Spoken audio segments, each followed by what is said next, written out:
What a beautiful day. The sun is shining. The skies are blue. The sweat is dripping down my head. But hey ho.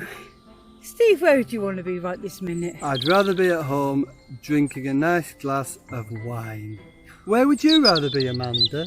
I'd rather be at Rouse House.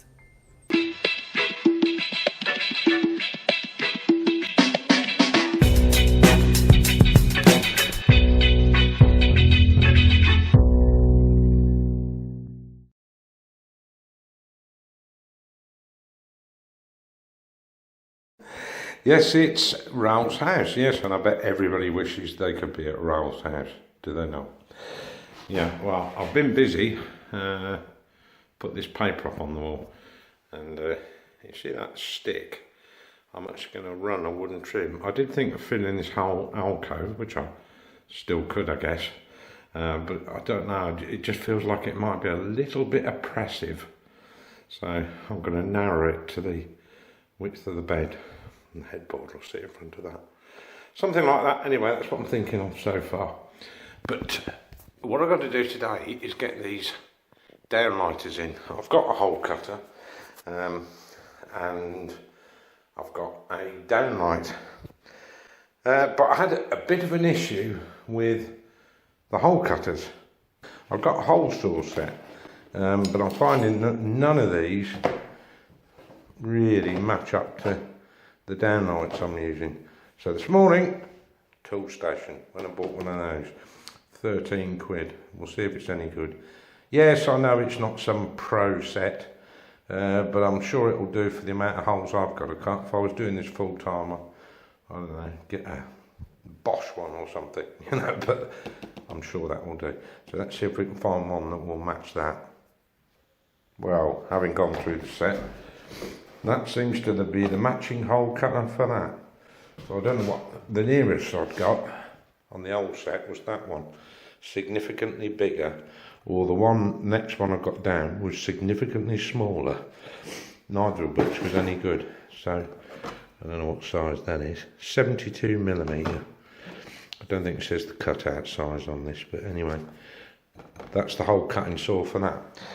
Now the thing is, you can't just drill a hole and hope that your downlight is going to fit, because clearly there are, well, they're not so much joists, but there are cross pieces in this ceiling that run at various angles, and you've got to make sure you clear them.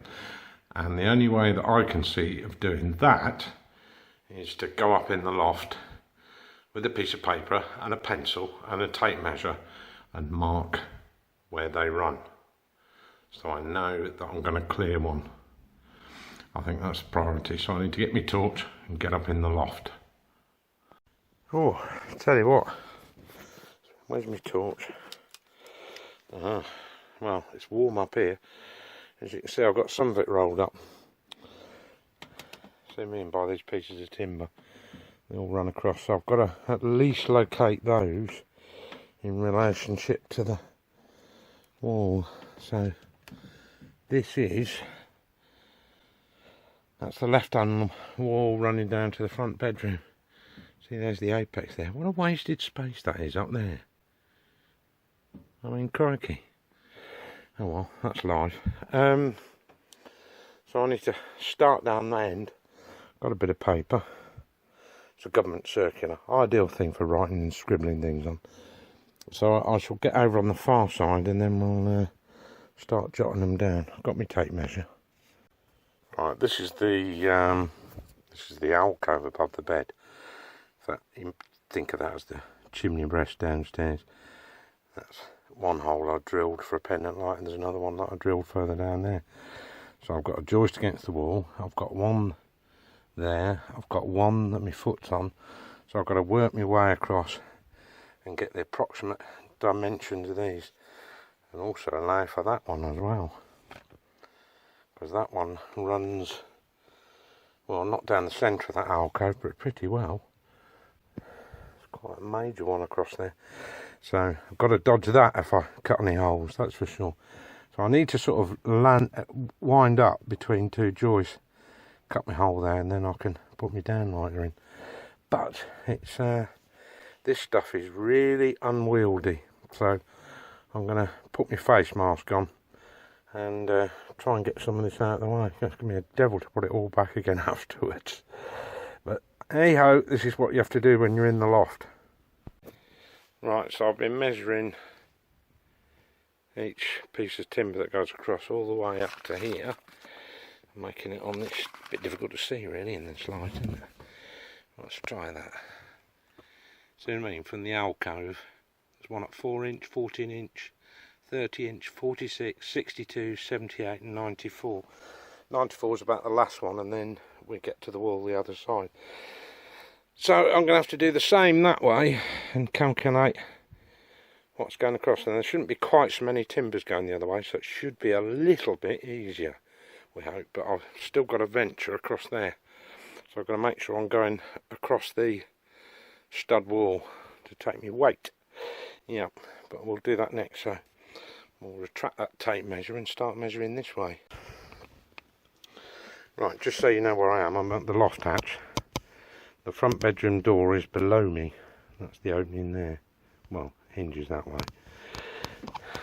So the wall of the bedroom actually runs down here, but I'm not going to start my spots. My spots are going more in the middle. So I'm taking it from this door. And this here is the run for that wall. And the bay windows over here. Yeah. Yes, the bay windows here. And under here, he said, gingerly stepping across. See that big one that runs across there? So I've got to measure that one first. And then I'll probably not walk across, but I'll get a stick and lift some of that up and see if there are any others. Chances are there's only one main one. I think that's highly likely actually, because that would put it about halfway in the room. Yeah, so I'll do that, and I'll just measure that beam first, or at least where it is in relation to the doorway. Right, so I've got a kind of road map of the loft now.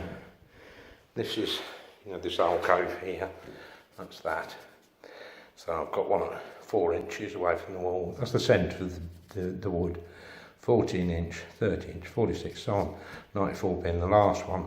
And then there's a cross piece that runs here. I've just drawn it on there for reference, but it'll run somewhere here. In fact, it's 31 inches from this point. So if I measure 31 inches, as long as I avoid that beam, I know I'm not going to put my spot in the wrong place. So it's a case now of getting some pencil marks on the ceiling, drill the pilot holes for each one, push a long screwdriver up each hole and go and find it in the loft. That will be a challenge. I'll have a rough idea because I'll know between which joist it will be, so I'll know which one to look down. When I find the pilot hole, I've got to lift the insulation away in the loft, then cut beneath, or cut from top if I like, but it's a bit hot up there. And everything should be hunky-dory.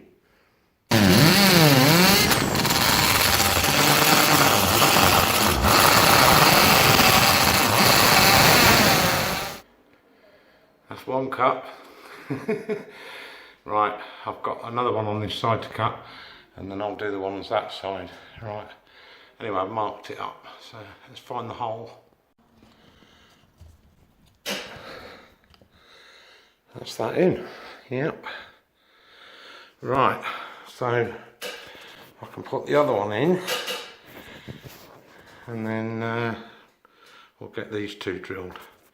Just got to pray I don't come up against some bit of timber. Very difficult when you get around this bay window because there's all kinds of structural timber around here, but fingers crossed. Well, as they say, the best laid plans of mice and men, and I'm sure I've got that quote wrong. Perfect. Perfect. Downlight is even in. Look at that. And again. Perfect. All ready for the downlight.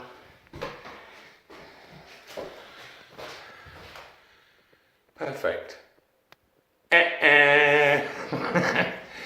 What happens, lucky I did this one first, but I was half an inch out, just half an inch.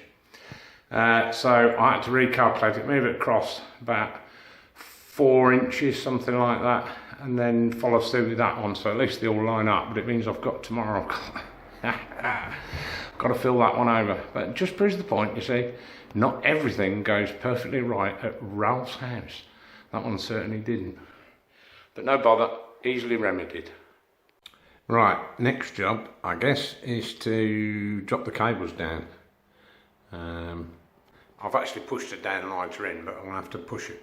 Well, I'm going to have to pull it back out again because I need to drop the cable in. Because you do all your connecting from below, ideally not from above. And the last run on the lighting circuit, it was into Anthony's room, so there's going to be a junction box up here, which I join onto. One of the switch wires from the switch over there will come up, that will go into that junction box, and then my run will go something like this, into this one, into that one, into that one, and finish on the dodgy one. And then I shall carry on that run to the box room, and then that's all the lights up on this floor then. And the only thing I've got to do is and this doesn't hold up the carpet stuff anyway, this, but then all I've got to do then is just join it all up basically. So, always mind your head when you come through. Right, let's get some light on again. Oh, right, got to go down the far end. I brought the cable up there, so we'll just drop that through the relevant holes. But I've got to do those drop pendant lights first. Right, I tell you, it's hot up here. It must be like 100 degrees. Right, so I've dropped down one cable into that pendant light, come across under that big joist which runs across here into the next hole, cut the cable and brought that cable out, and it will go down here. It will go down somewhere above the light switch. There'll be a junction box there to join it all in. Yes, so next job is to do the spotlights. My view is, I think, because it is so hot, it would probably pay me to come and do this early morning tomorrow morning when it's a bit cooler, because I'm not doing anything and the sweat is just, well, I can't really shave in it, but it's just pouring down my face. So I think we'll get out of here because it is damn hot. It is a spacious loft. I mean, look at this. It's such a waste of space, doesn't it, really? Oh well, we'll kind of look at that later on. My other half said, well, you could go up there with your train set. I said, well, you go up there, I ain't going to go up the loft. Alright, let's go down anyway. As some of you seem to enjoy my little chat yesterday, funny tales, my lad suggested, I continue with that.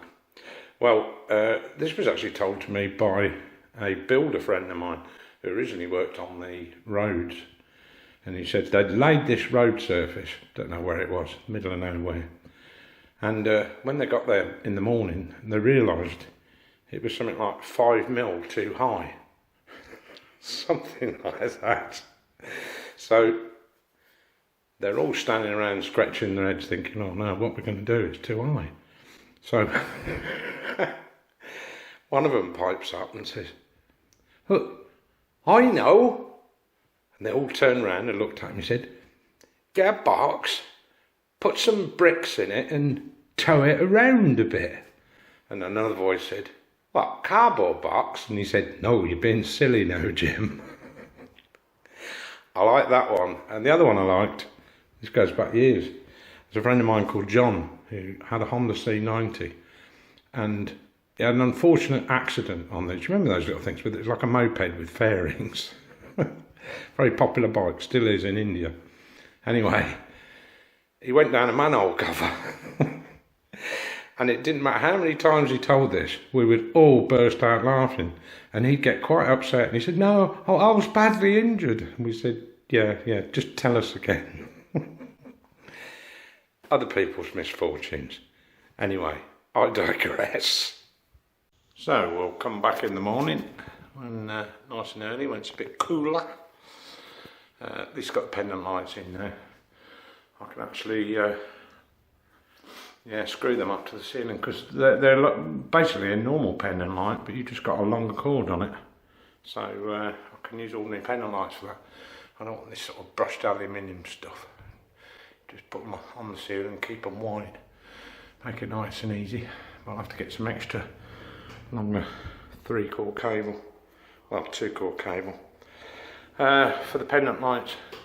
So we shall be back in the morning. We'll see how that plaster's gone off over there, and yeah, and then we'll continue with that.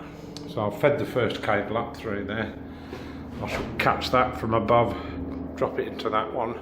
Then I've got to join this one to that one above, and then finally to that one. I was going to go the other way, but as my junction box is there, I'll go that way. Yeah, and then actually there's no reason why I can't connect up the lights in here tomorrow. That'll be fun. Yeah, get those working. Yeah, we'll make that the job for tomorrow.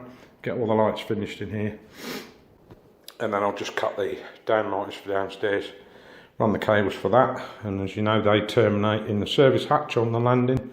So that'll be it then. I can put that board down and get this room swept out, and that's it. It's ready to put the carpet in. So that's Ralph's house for today. Thank you for watching. Remember, thumbs up or thumbs down, particularly that hole that I made the mess of. Oh well, stuff happens. Leave a comment below. Thanks for watching.